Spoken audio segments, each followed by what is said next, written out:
America celebrates its 250th birthday this weekend. It seems fitting then to explore two of the country's foundational cultural institutions, entertainment and sports. Of course, we do that on this pod every episode, but this particular episode is very special because of our guest. Here today on Pathway to the Podium to talk about the latest news in sports biz and media biz is Joe Flint, preeminent media and entertainment reporter for the Wall Street Journal, based in Los Angeles, who covers everything from broadcast networks and sports to cable and streaming and everything in between. He's also previously written for the LA Times, Variety, Entertainment Weekly, and has also served as the director of industry programs for the Paley Center for Media. Joe, thank you so much for coming on. Really delighted to have this chat with you. Thanks for having me. So let's start here. You're based in LA. Right now, of course, we have the World Cup going on. LA is one of the hubs for that event. Out of curiosity, Joe, how are things out in LA? Is there World Cup fever? Definitely. I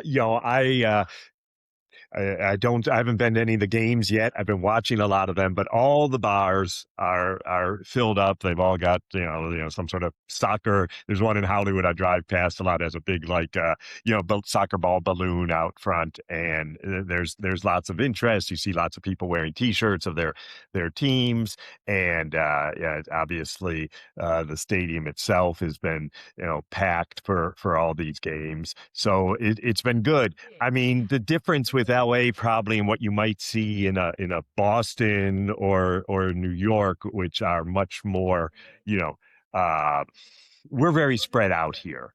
So it's not necessarily like in Boston or New York where you see the subway train empties and 50 people with soccer jerseys come out. So we're a little spread out, but definitely when you drive past any of the bars in my neighborhood, I live sort of in Hollywood, they're packed, and it's definitely been a big event here. The local news is all over it, as you might imagine. And of course, games are being held at SoFi Stadium, which looks incredible on TV. I mean, we've seen some really, really nice atmospheres there. Technically, we're calling it LA Stadium, Los I was Angeles going to say, Stadium. I don't know this particular, SoFi Stadium. I don't want to get in trouble. I don't want to get in trouble. I know I had this conversation with someone else. Same thing. Don't want to get in trouble with that. But Los Angeles Stadium here is also, of course, kind of serving as a dry run for the LA28 Olympics here. So, Joe, just out of curiosity, do you think Los Angeles at this point is well on their way for the LA28 Olympics? We're 2 years out at this point. You still have the fires. You still have that going on. So where do things stand based on your impression? I mean, they won't have a choice but to be ready, but the Mhm. Olympics are going to be a challenge just logistically. I mean, you mentioned SoFi, of course, and the Coliseum and Pasadena events are going to be spread out all over town, which is probably maybe a good thing in general for the city in terms of business, tourism, all of that. It won't all be just at one spot. But this is not an easy city to get around. And the subways are getting better, but they're not. Yeah, we're not New York. We're not an East Coast city, even San Francisco, where everyone jumps on these trains.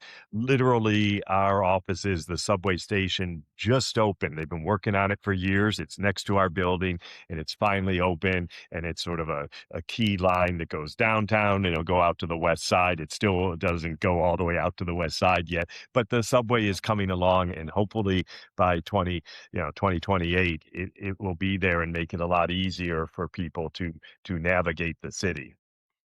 Yeah, that sounds good. So I'm someone who always is looking ahead to the next things. That's kind of who I am. So watching this World Cup, I'm already thinking about the next World Cup, which actually is next year, the Women's World Cup 2027.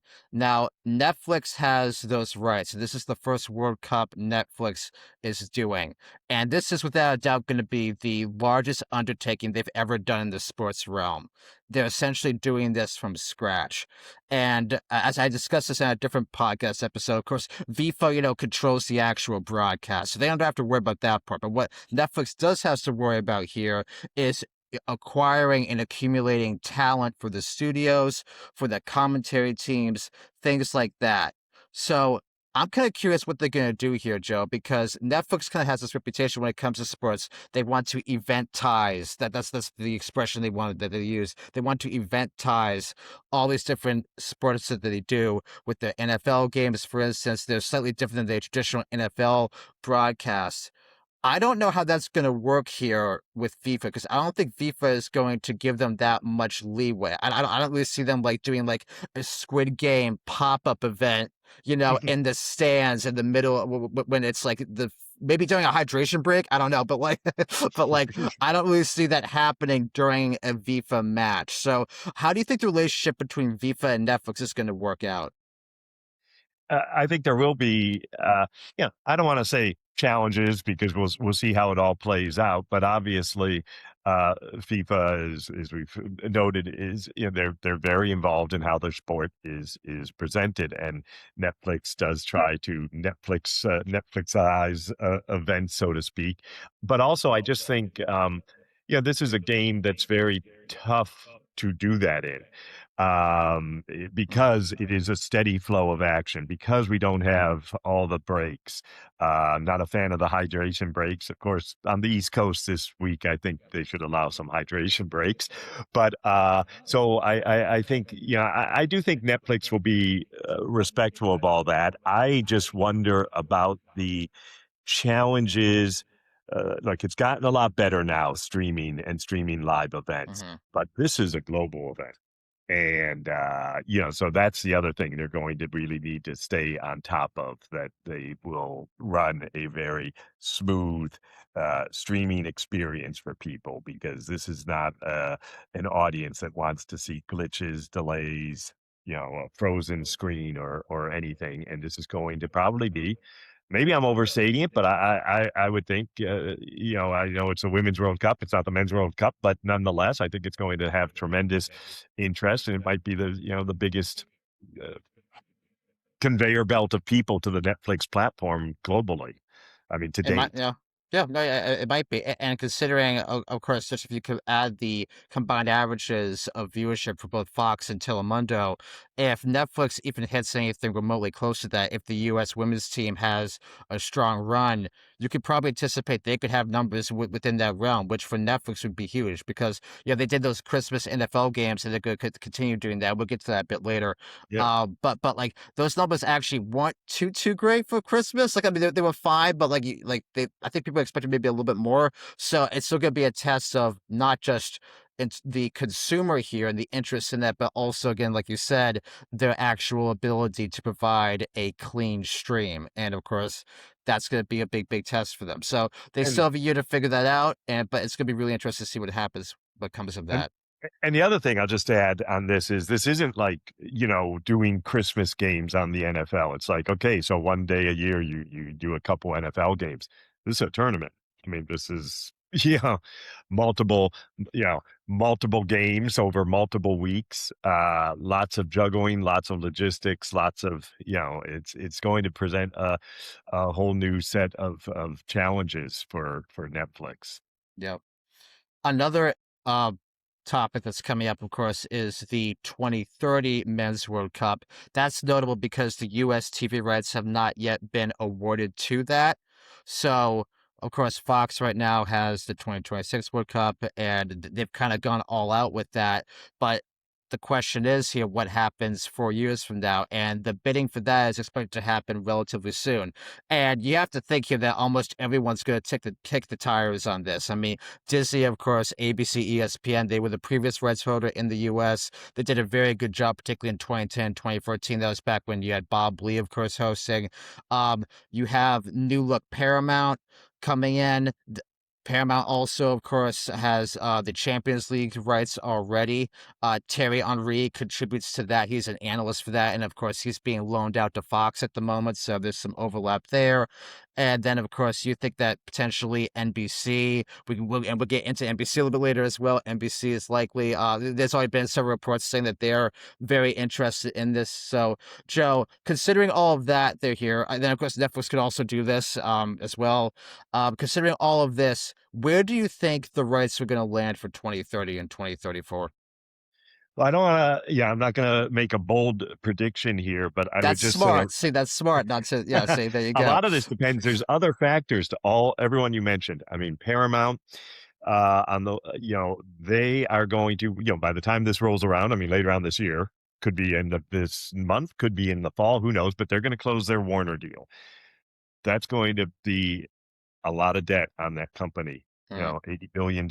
That's going to affect where they spend their money and where they don't. Obviously, sports has always been a priority for them, but they're going to have to focus on bringing down that debt. So is the World Cup a few years out, but you got to make the commitment now, a bridge too far for them? I mean, that's sort of their challenge. Like, can they swing it, given all the other money they've spent, whether it's UFC, they still got to renegotiate their NFL deal. So, that would sort of be on my checklist of things they need to worry about.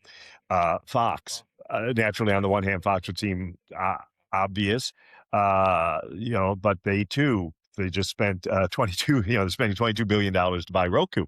Now, maybe, they've always had a lot of cash on hand. And so I don't know if that necessarily affects mhm. them or not. I would expect them to want to go after it. I would think Disney would. I think all these people we mentioned would, and maybe one we didn't mention, which is Amazon.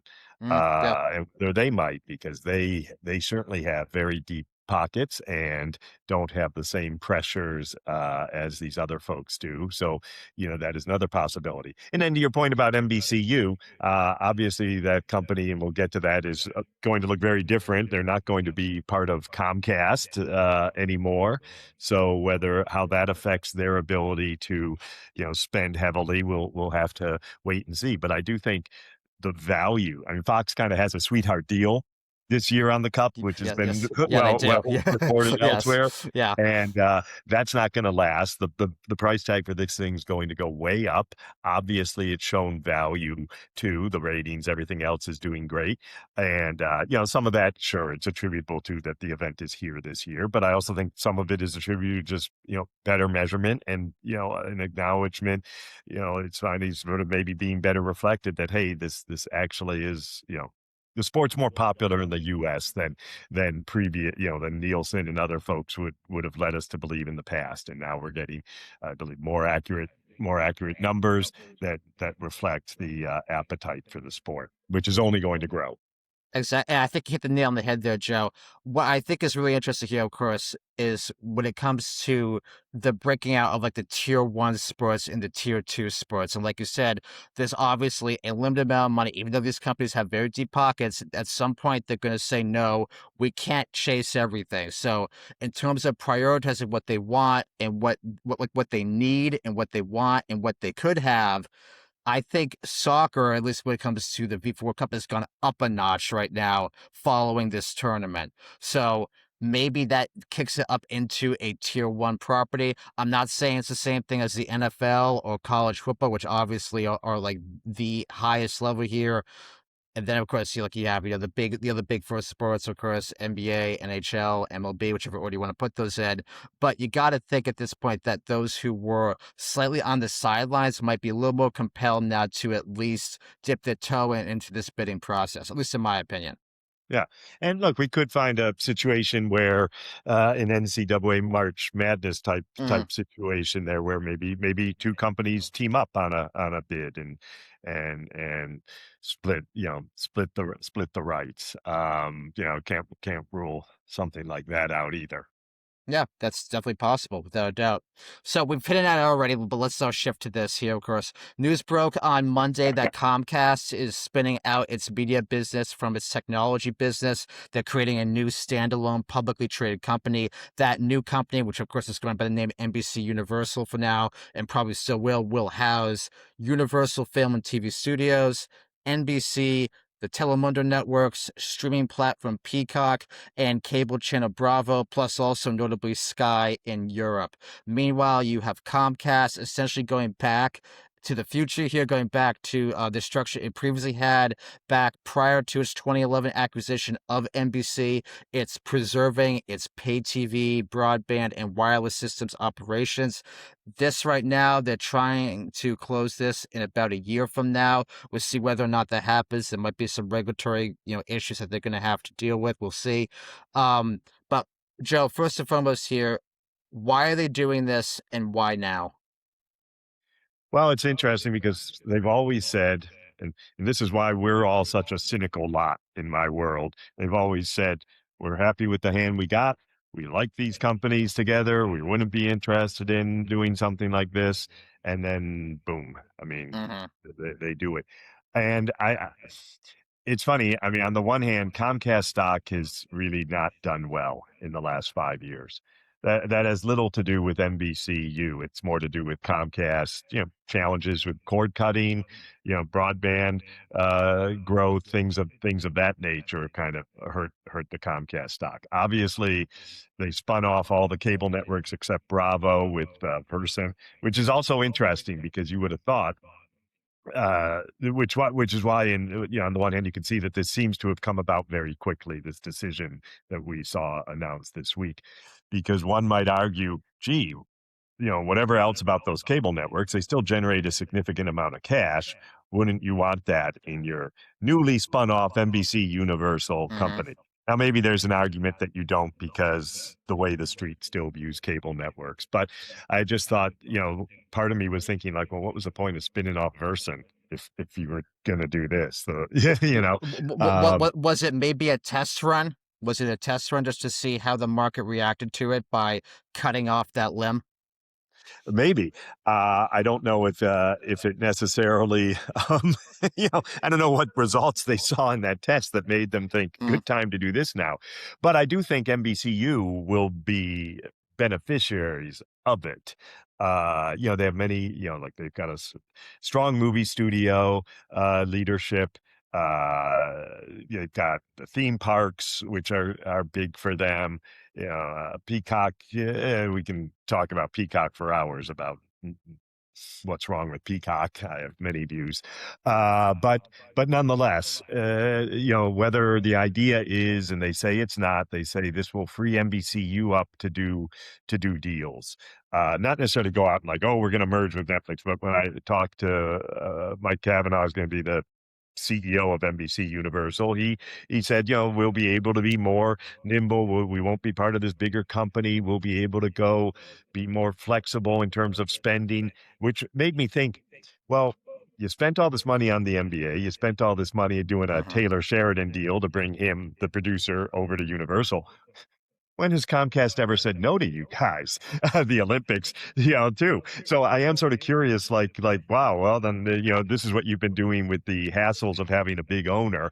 I think he was referring more to just sort of the process of making these deals maybe takes a long time to work through a big company. And maybe now they're not, they will really be able to do what they feel is in their best interest and not necessarily have to worry about taking a number behind three other parts of the Comcast empire. But it does lead people to think that ultimately they're being spun off so that someone or more than one Mhm. company might come in and try to, cherry pick some assets. Certainly the studio is highly desirable. The library, when I say studio, I mean the library as well, though that's probably its greatest asset. And the theme parks too. I mean, if you're a company that's not in theme parks but want to be, those are very good properties. I'm not sure about NBC.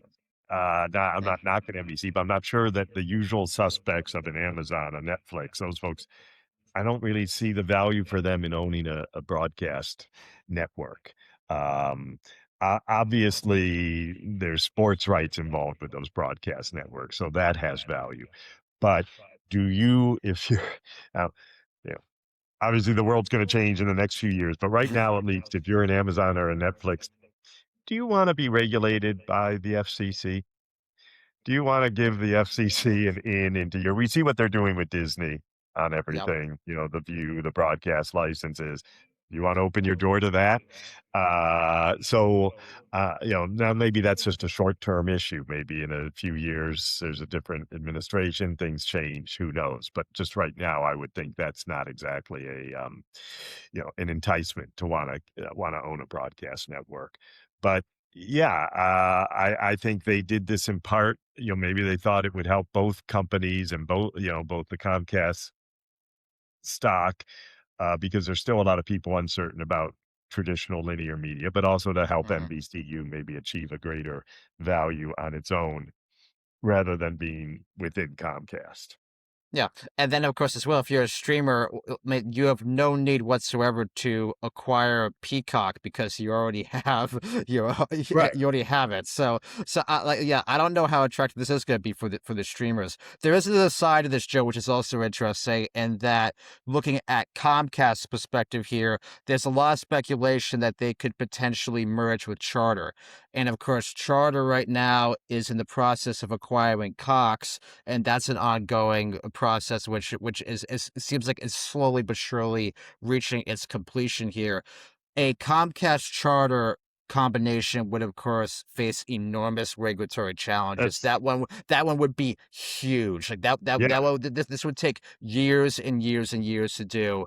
Uh, I And do they you tried think? it. Yeah, I mean, in a way, they tried it before, of course. So Comcast tried to do Time Warner Cable many years yeah, ago yeah. and ended up not being able to pull it off. So to your point, I know people talk about it, and on paper, of course, sure, it makes a certain amount of sense, but you know, they're still trying to swallow Cox and do that deal. And I just think, to your point, it would take a lot of regulatory have to get through. And in this administration, just nothing's guaranteed. With especially with Comcast and their relationship with the current occupant of the White House. Mm. Do you think there's any possibility that NBCU actually recombines with Versant? Um, it's funny that that would be funny. I don't I don't want to say no, but I think that would you know it just seems like that would I don't know what signals that would send to Mm. the world of sort of the confidence level, and if the whole point of spinning off from those cable networks was because you saw them as not a growth business, then to bring them back in, I don't know how the street would react to that. Yeah, I only bring up because this is a very funny industry to begin with, and as you well know, there are a lot of ironies. So, like just think about just like Time Warner's trajectory over the past 30 years plus. Like there've been a lot of ironies. I know, Joe, you're a history guy. I'm also a history guy. We're both American history, by the way, which is No. pretty cool. So I think like look, we can appreciate when we see certain things like, oh, here we go again. Or isn't it funny that these two companies are back together again? I mean, we've seen this happen. Paramount, Viacom, like that. We've seen this happen. So you never Right. know. No, I mean, I'm not going to totally be dismissive of it, and I would personally find it amusing if that happened. And there is a logic to it. I'm not going to say there isn't a logic to it either. That these networks still generate a lot of cash. They are could be valuable to NBCU as well. So there's some sense to it, but it just seems like, and it would be keeping in the sort of craziness of to your point, spin them off, then spin this off, then put them back together. It's just sort of keep the bankers and lawyers busy, I guess. They always do, without a doubt. Let's talk about another deal that's also very, very much keeping lots of people busy, both on the government side and the lawyers.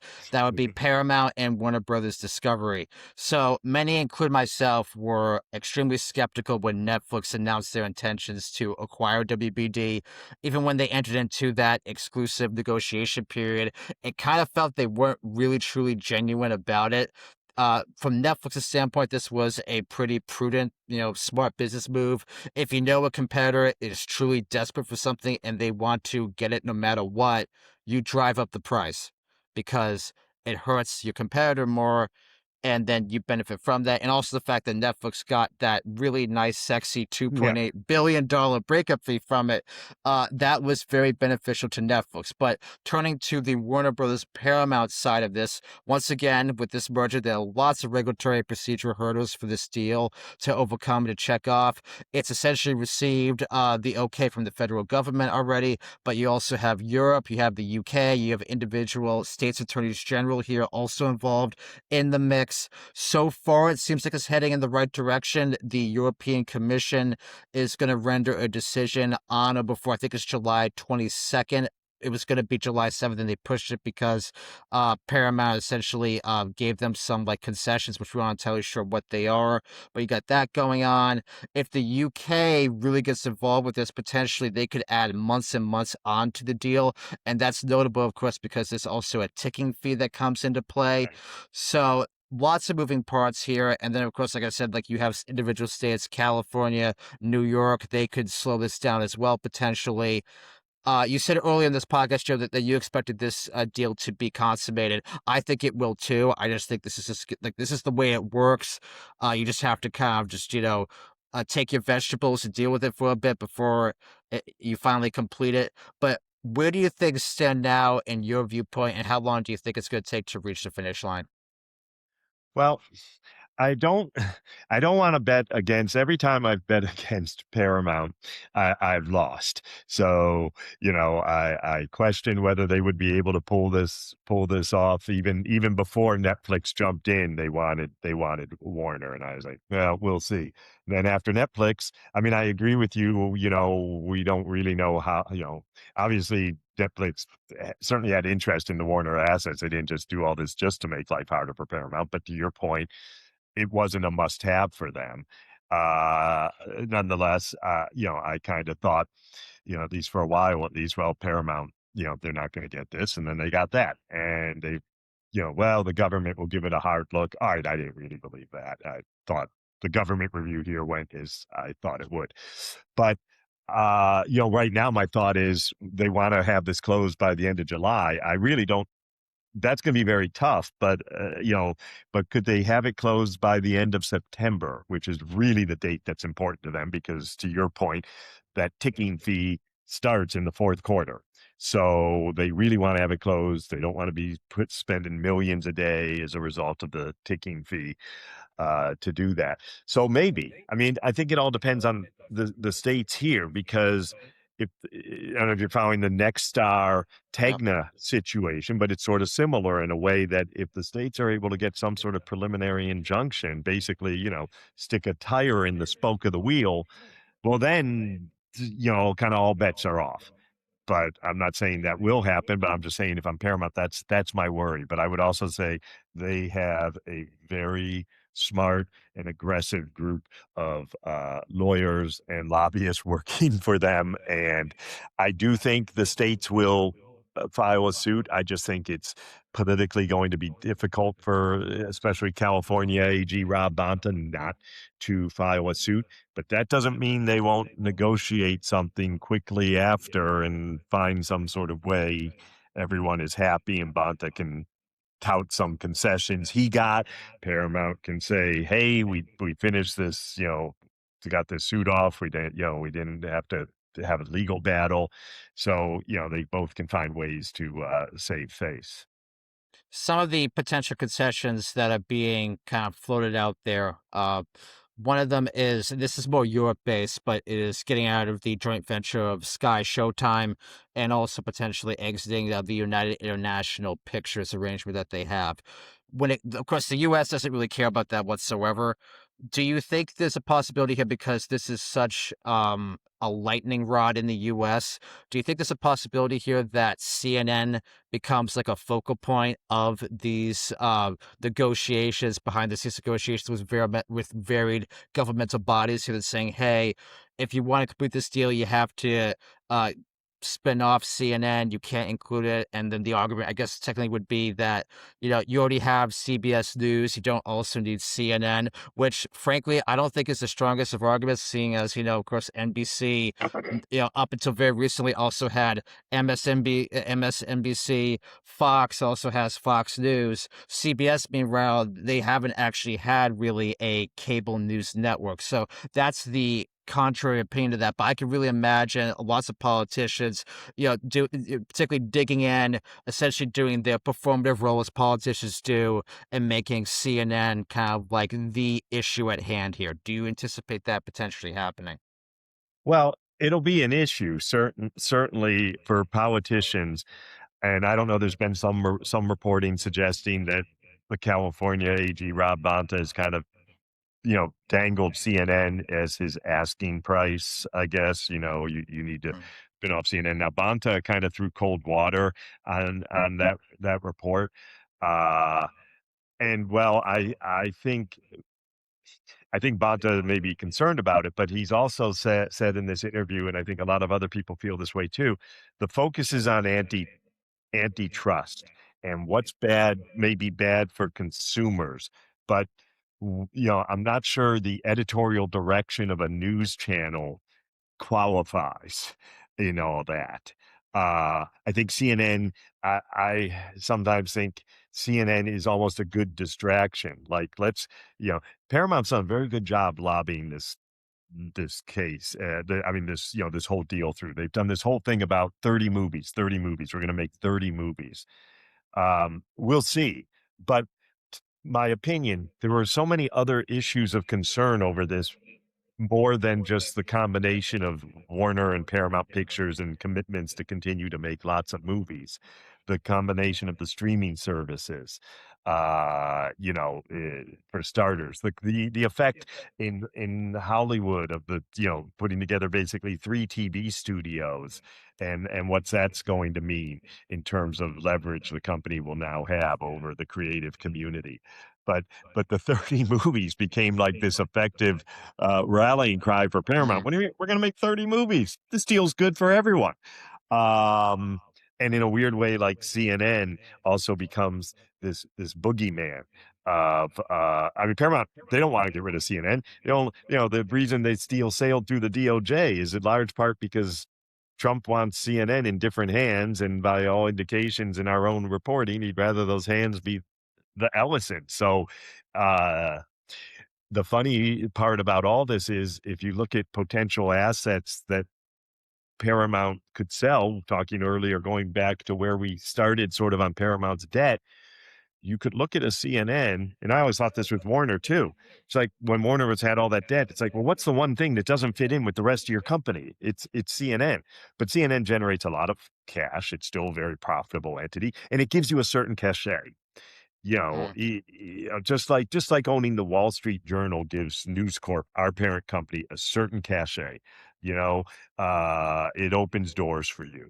And CNN, same thing. So I really don't think Paramount would want to lose CNN, but they may want to have a fight about CNN because it's sort of like then they know they can probably win that fight Mm. Good point. versus actually having a fight. I mean, what good does selling CNN do for California? If you're Rob Bonta, the California AG, them getting rid of CNN is not going to preserve any jobs here. Them getting rid of CNN isn't going to keep, increase local production in the state. There's just like okay, sure, at cocktail parties he'll be able to, take a victory lap, but to the people in the state, it won't really have done a whole lot to help protect them from the potential loss of jobs from this merger. That's actually very insightful, Joe. Yeah, yeah. That makes a lot of sense. You said it a moment ago as well here. You have this combination of streamers going on. All right, so we had HBO on demand, which turned into HBO Go, which turned into Max, which then turned into so I said we turned to HBO Max, turned to Max, then turned to HBO Max again. Now we have Paramount Plus coming on. It's believed that Paramount Plus is going to like essentially take over HBO Max somehow. You also have Pluto TV, that's the fast platform that's being integrated into Paramount Plus in the near future. So at some point you're gonna have like a big Paramount streaming service, which maybe that's actually good for the consumer, depending on the price point, of course. But if you don't want to change apps, that could potentially be easier. But what do you think this streaming service looks like when you're combining all these different entities together? Well, that's the question. I mean, Yeah. and people, a lot of people, of course, focus on the tech and how that will all work, and certainly that will all be complicated. Combine, creating the technical backbone and putting these systems together. But I guess I'm trying to view it through the lens of the consumer. What are you going to call this thing?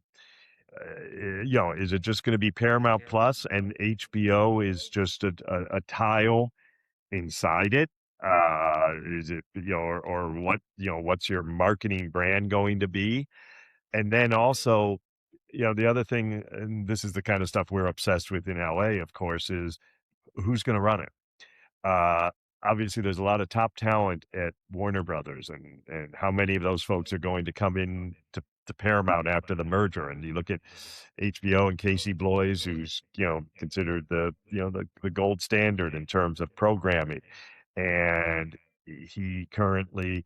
Everyone's wondering, is he going to want to come over here? Is he going to want to come over here? And if he does come over here, he's going to have to report to David Ellison, the chief executive. He's probably not going to necessarily want to report to Cindy Howland, who oversees all the streaming businesses Mm, for Paramount. And of course, by the way, Cindy's no lightweight. She was instrumental in making Netflix what it is for many years with original content. So she, very talented executive. But can those two coexist? And then to bring it back around to programming, HBO spends a lot of money.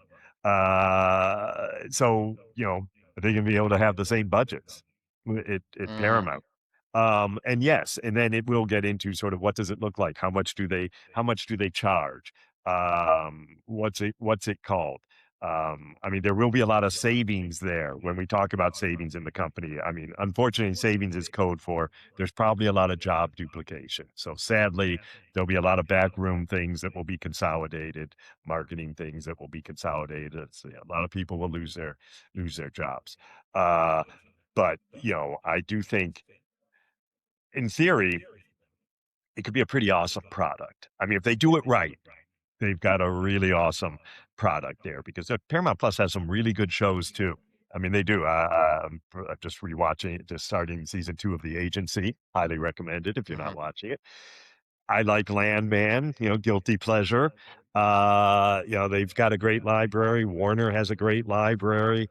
I think there really could be a strong service there that could, you know, as a rival Netflix is tough, but it could be a must-have service, and there'll be a lot of sports on there as well through CBS and what they have, and UFC and NFL, and even when they have CNN, the CNN app and everything, maybe that'll be something that's thrown in there as well. So certainly, there's a lot of good parts there to make something really good. My concern is that Hollywood rarely succeeds at making something really good, even when they have mm. all the good parts there. So that's my 2 cents on that. And one thing that I haven't really seen much reports on, which I'm personally intrigued by, what happens to Showtime? Does Showtime still exist on like cable TV? Is it still if you're on a guide, do you still see HBO? Then you see Showtime. Right. I'm assuming carriage agreements here are going to play a very large part of that. But I don't know if Showtime still remains its own separate thing, or if it all just becomes this very broad HBO pay-per-view product. I don't know. Right, or Showtime, it's a thing in name only because to your Mhm. point, there's certain carriage agreements that, you have to honor, but yeah, I mean, what is it now anyway? Isn't it like, Showtime on Paramount Plus or something or, Yeah. uh, can't keep track, same with, Cinemax, Yeah. Yeah. So, but yeah. but yeah, that's gonna be another, thing as well, but I mean, Showtime in terms of its own brand and everything is pretty been certainly is even shadow of itself from 5, 7 years ago would be, an understatement. Yeah, that's very, very true. And then, of course, you have DC Studios, which, of course, has been in the news a lot recently in the past week or so because of Supergirl, and obviously that did not perform well at the box office.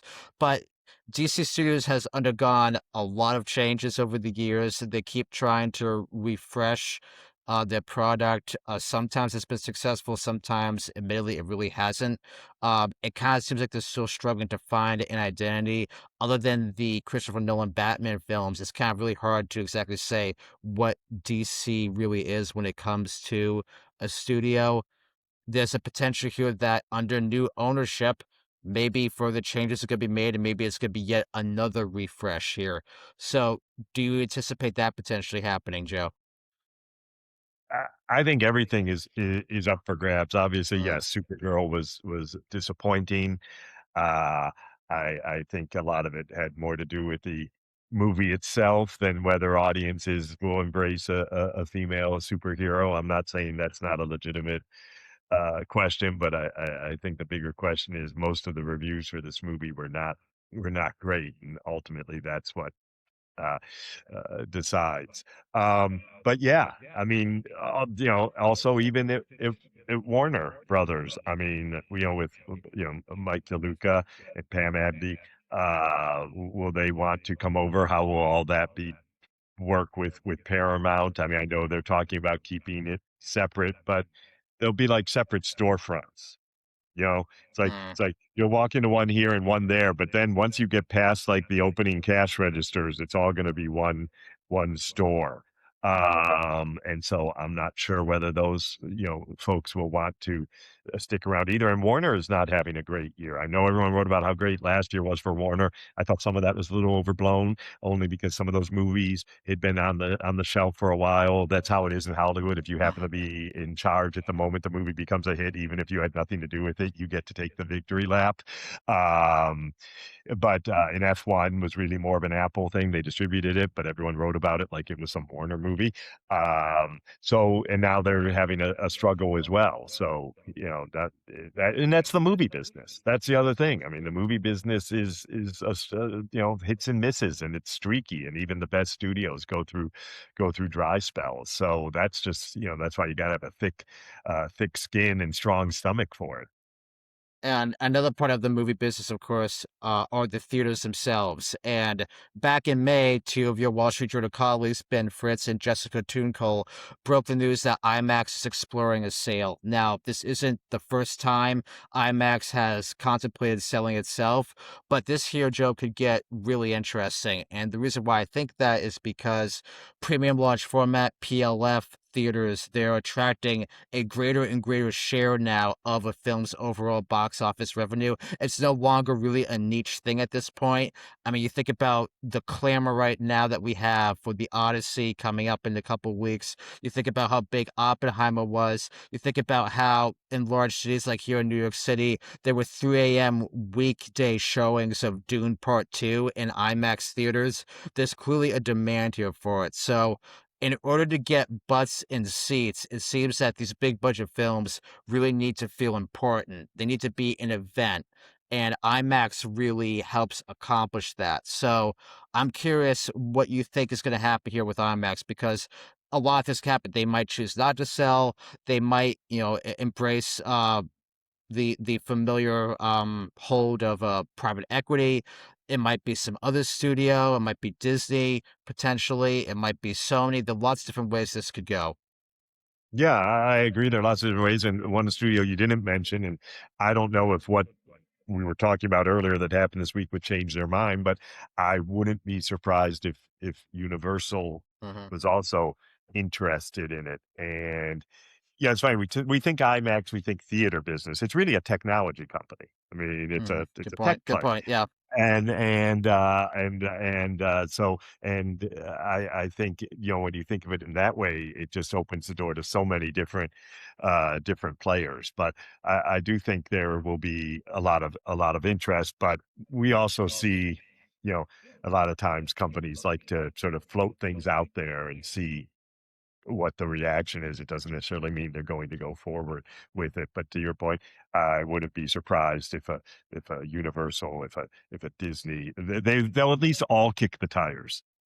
Have to kick the tires on it. One of the things that's kind of interesting about IMAX is that it's essentially studio agnostic. Essentially, they kind of live by this idea that if you do right by us, we'll do right by you.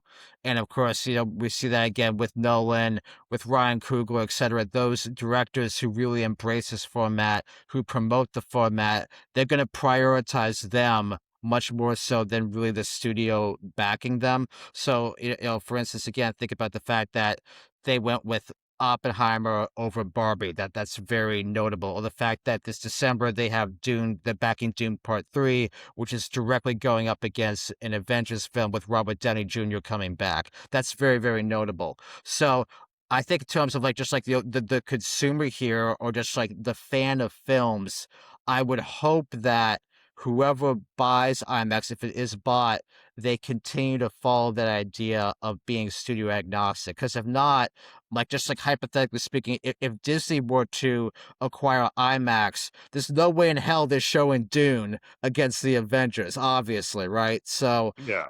like hopefully if IMAX does explore sale truly here, obviously the price would dictate things in the end here, but I'm really hoping that if there is new leadership, it still sits to the same set of principles. Yeah, I would hope so.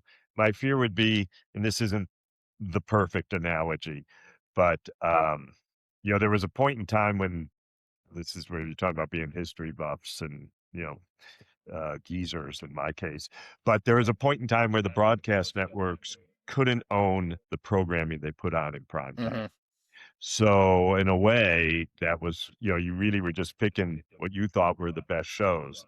Then the rules changed. They could own the shows in prime time. So gradually, of course, it was used to be like, well, if it's a tie, we're going to favor our own studio. Uh, and that then basically just became, most of the time, like it better be really great from another studio if we're going to take it. Otherwise, yeah, we're all just making shows for ourselves. Now, that doesn't, sadly, that doesn't always work out for the viewer, of course, because, that means that they're not necessarily seeing the best shows. They're seeing the best shows that work for the economic models at these networks. mhm. So, to bring it back to IMAX, yeah, that's the risk you get into if it's not operating as an independent entity and just sort of going to be part of a studio that's going to at least give it the right of first refusal on all their movies before considering arrival. And an interesting bit of news that kind of is attached to this IMAX news is that recently Disney announced their, let's call it, answer to IMAX. They're using this moniker Infinity Vision, which essentially, it's kind of confusing, but essentially it's like if screens meet certain criteria, like a screen size, uh, audio quality, like laser projection, they get this title Infinity Vision, which doesn't really mean anything because they aren't building new theaters. It's nothing really new here, but it seems like this is again their effort to try to eventize something when they don't have the IMAX screens. I don't know if you have any other background with that, Joe, but it seems kind of confusing to me, like what exactly Disney's goal here is, other than to kind of confuse the consumer. I'm not going to pretend to know a lot about this part of the business, but to your point about Disney, it sounds like another way they can also try to Disney's kind of well known for that, of all the studios to be the most challenging one for theater owners in terms of negotiations, in terms of getting their movies, in terms of everything that comes with carrying a Disney movie. So it almost also feels like another little bit of a leverage play for Disney with the theater owners. If you want our movies, that that sort of thing. Yeah. So yeah, that's another one of these interesting topics. Again, we have to see with all these things, all these different deals. We have to see what happens. Final topic here, Joe, and thank you again so much for your time. NFL game windows. This is a very interesting thing happening here for this upcoming 2026 Finally, season. something I feel comfortable talking about. Go on. Okay, yeah, sure. So the NFL created these new standalone windows in their schedule, which media companies could bid for. They essentially you can kind of like pick and choose from a selection, and you were going to create a package essentially of 5. You had YouTube here and the NFL. They were very close to reaching exploring a deal based upon lots of reports. They had kind of reached a long-form contract review stage for a 5-game package. Something changed at some point. The Australia game coming up between the 49ers and Rams was kind of taken off the table, was not included for the package that YouTube wanted. YouTube was seemingly so miffed by this that, again, per reports, they essentially walked away from having a 5-game package entirely. Netflix has subsequently landed that 5-game package. Then, of course, as well, the additional fact that makes this particularly awkward for YouTube and the NFL is that, of course, YouTube is the new home, the relatively new home of NFL Sunday Ticket. And then, of course, you also have the Sunday Ticket lawsuit that's, slowly pending its way, the antitrust lawsuit, slowly pending its way through the court. That could come about at any other time here. So, Joe, first of all, here, obviously, it's very prudent for the NFL to, separate these games out. Again, make as many standalone windows as possible. Obviously, that's something that any media company would be interested in here.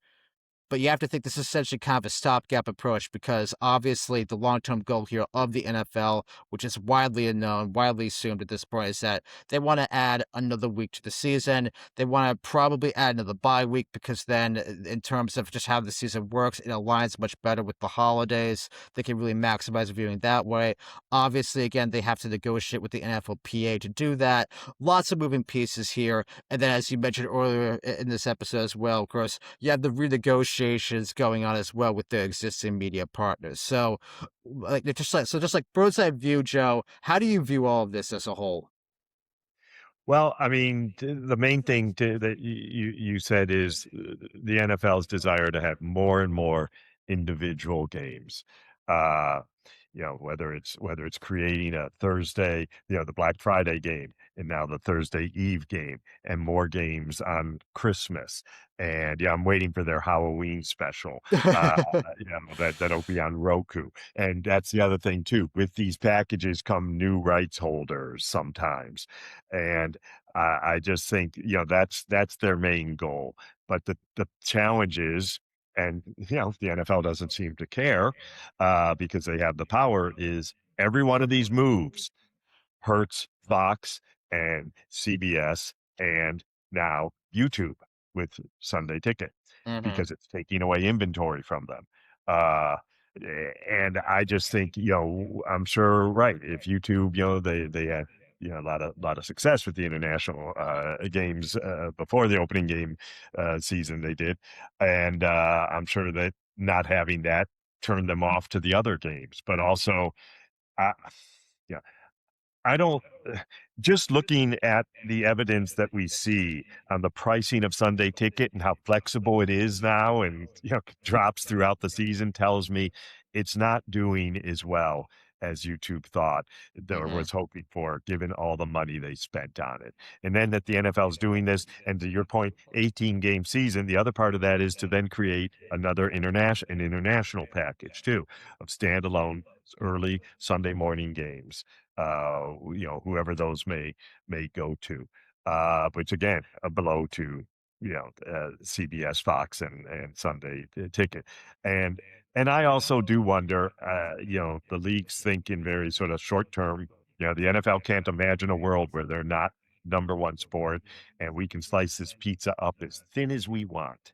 But I just have to wonder at some point when is it too much? When are you slicing things too thin, spreading things out too much, making it too challenging for your audience as well, with these various games on various platforms and packages and everything? It's just going to be interesting to see. And I also, maybe I'm wrong here, but I also wonder if, the tech companies, the Amazon, Netflix, this is new money and they're eager to spend.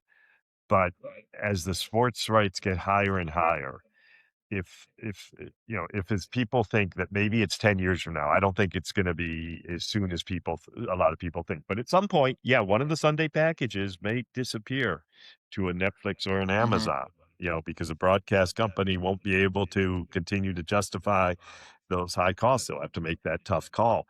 Um, well, then the leverage is going to shift because if you've already sort of made the price tag too high for this set of bidders here, Well, then those other bidders start to have some more leverage to push back.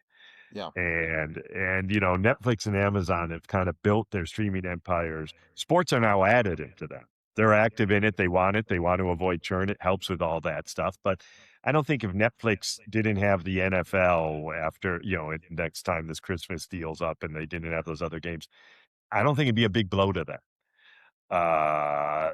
Amazon, eh, maybe, maybe not. I don't know. But so that's the other risk I think they potentially run. Right now, these guys throw lots of money at them and want the games. But if a broadcast network is ultimately eliminated from the bidding process and you've priced out a large chunk of the distribution options you have, well, then you just increase the leverage that the ones remaining have to try to push your prices down.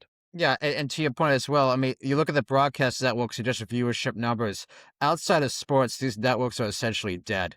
There's nothing there whatsoever. I mean, no one watches traditional primetime television on broadcast networks. It is completely and utterly irrelevant. The only thing that's keeping them alive, that's keeping the lights on, are sports. But the problem is the sports are extremely expensive. At some point, they're going to become cost prohibitive for these networks. So yeah, at some point, the dam's going to break. I don't know when that's going to be. I don't think it's going to be like this upcoming NFL media deal and next time Right. when all the rights, but the subsequent one after that, I think you're right, Joe. I think that's when things are going to look dramatically different. Either a Sunday afternoon package goes to a streamer, or maybe there's some rumors or some speculation that maybe Prime Video picks up Sunday Night Football as well. Again, like who knows? I mean, there's so many different ways the NFL could do this, but it is kind of ironic because the NFL obviously has a ton of leverage here. They are the big dog, but because of the NFLPA's lack of leadership slash just flat out corruption that has happened within the union for the past couple of years, because of that and all of the mess that the NFLPA created, the NFL is essentially just in a holding pattern because the NFLPA has to get everything in line, which they haven't done yet. See, because again, the goal from the start here was the NFL was going to renegotiate all of their TV deals prior to this season. That is not happening. By all indications, it's not happening prior to the September kickoff. So now we're CBS talking, won't yeah, be done yeah, prior yeah, to the CB, September kickoff. yeah. Nor does it have to be. Yeah, We all I mean, make some no, assumption that it's there's true. no. Like, it doesn't have to be, but it is kind of funny here that in some ways that this is the ironic thing about any sort of collective bargaining arrangement. Like, it's good to have the power, but if the power is so far off, ironically, you can't get anything done. And the NFLPA, again, they need to get their crap together here. And until they do, they're holding the NFL back from making a ton more money that they could have made. I mean, it is Yeah. ironic to me. Yeah, I will say one thing real quick, Yeah, sure. and I guess I'll sound like the dinosaur defending broadcast TV. To your point, yes, the sport's the biggest thing. That's what brings in the live eyeballs.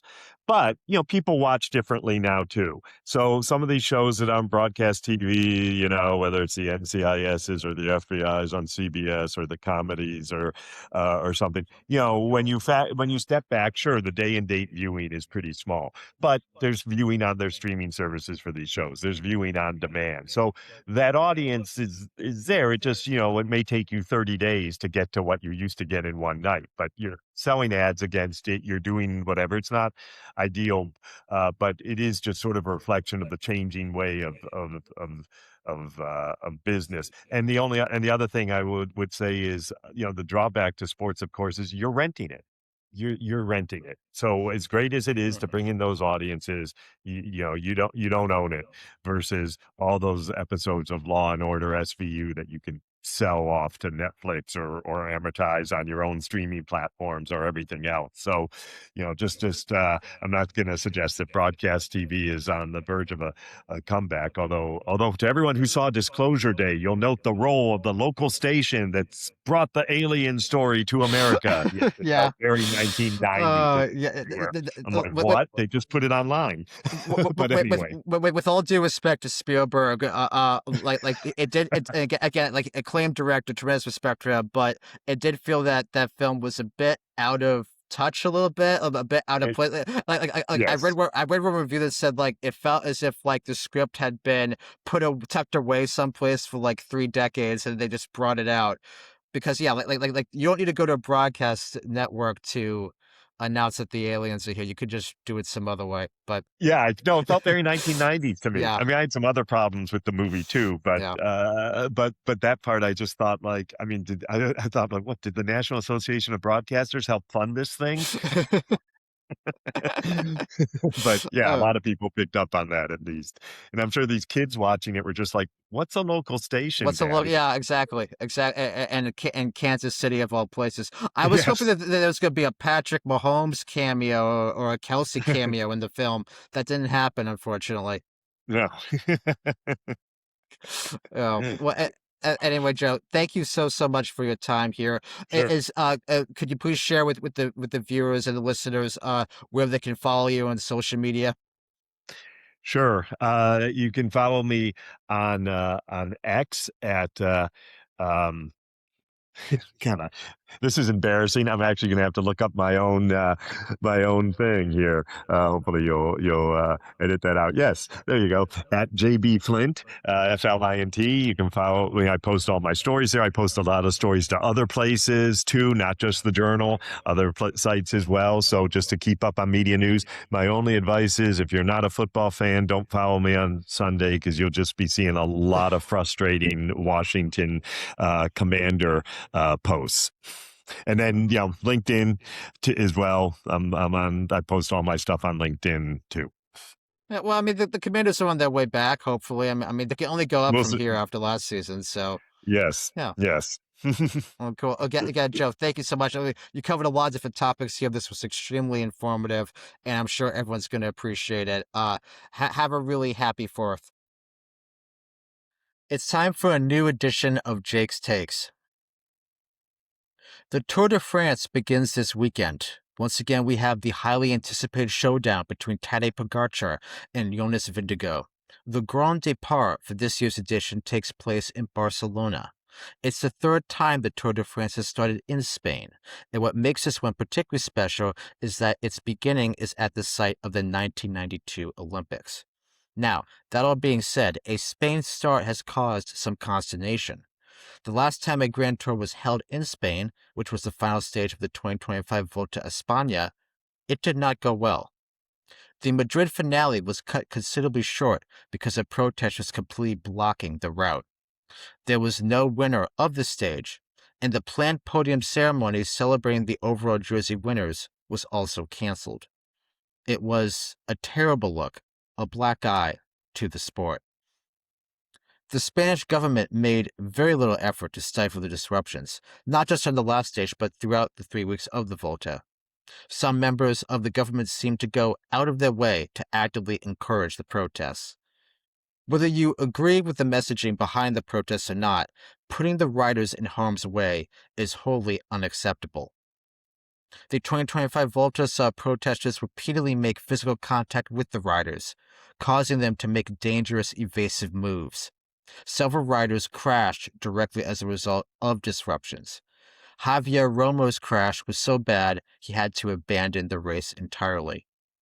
Multiple stages were shortened and or neutralized, completely ruining the competition and depriving riders a chance at a stage victory and the accolades and money that come with it.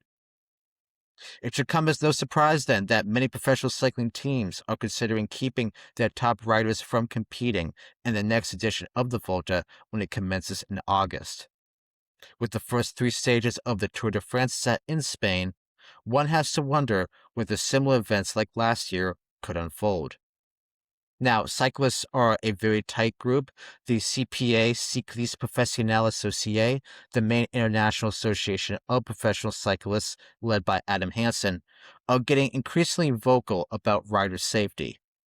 If there is another clash between protesters and riders, it's not going to go over well with the CPA, and their relationship with the UCI, Union Cycliste Internationale, the governing body of road cycling, could reach a boiling point. Let's hope that doesn't happen. We are still months away from the next NFL season, but ESPN is already busy establishing its roster of NFL talent.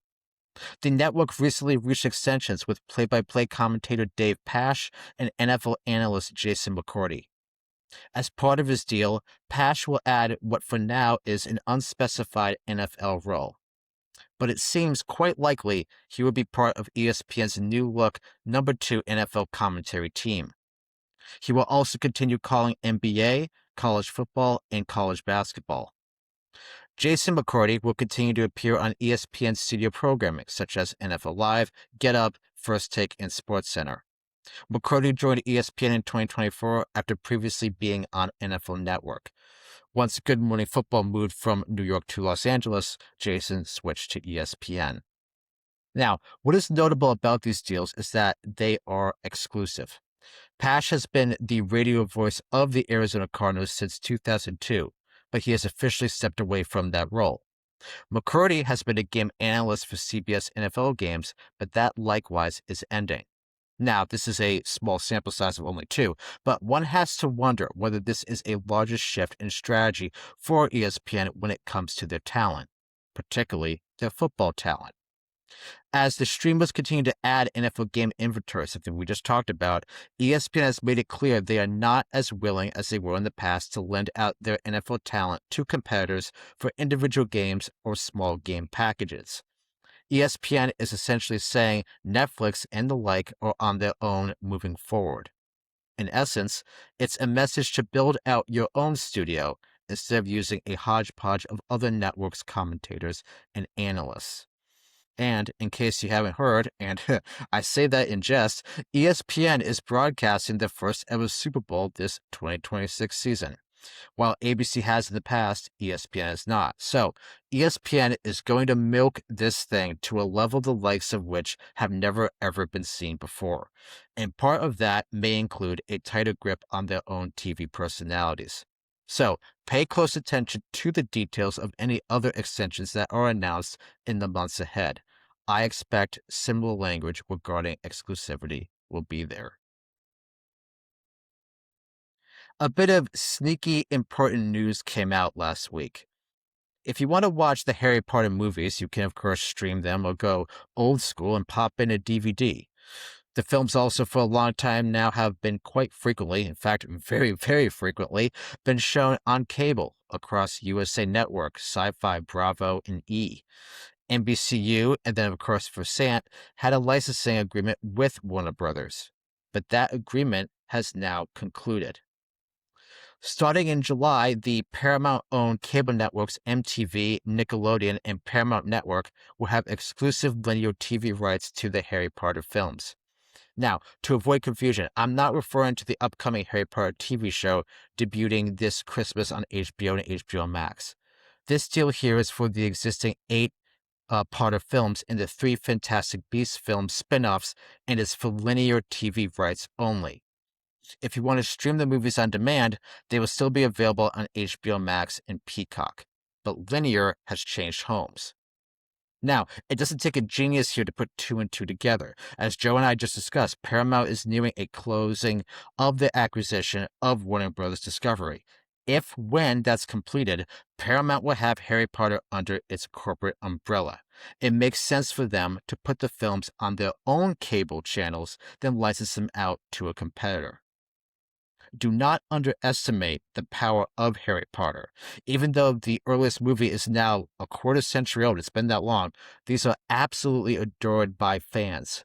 Cable TV is long past its heyday. This is true for all cable channels, not just Paramount's.